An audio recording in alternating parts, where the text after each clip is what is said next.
Even as India and Pakistan agreed to a ceasefire, Pakistan violated it almost immediately.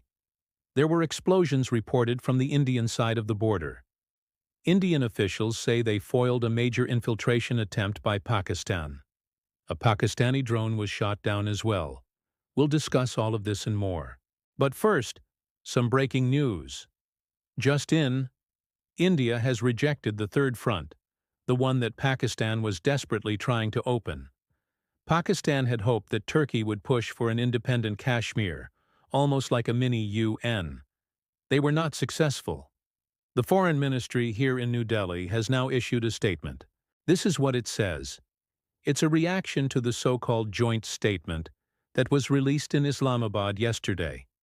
This is the one where Turkey called for a UN resolution on Kashmir.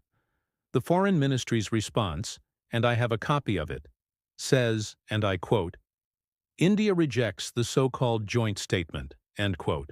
It goes on to say that attempts to bring Kashmir into the UN are aimed at pleasing Pakistan's quote-unquote army and security establishment.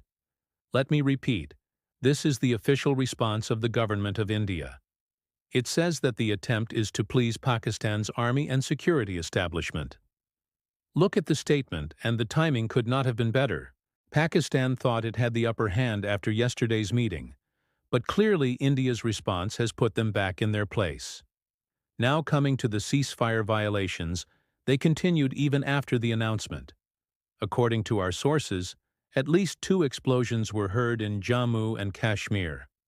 One was near the line of control, the second one in Rajouri district. A Pakistani drone was shot down as well. Indian forces had a transponder with them. They basically jammed the signal and the drone fell down near the fence. No explosives were found on the drone, but this was a major infiltration attempt.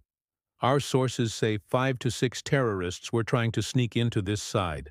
They were carrying 40 kilon of explosives. Fortunately, they were not successful. The ceasefire violations continued today. Even as we speak, there has been heavy firing from across the border. The Indian Army is retaliating strongly.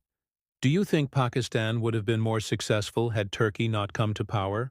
Well, we tried reaching out to former diplomats and officials to get their take on the talks between India and Pakistan, and also the recent ceasefire violations.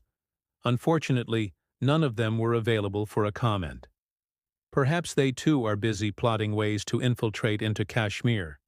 But one thing is clear from the events of the last few days: India has put Pakistan in its place. All those threats, all those hollow boasts, none of it helped Pakistan.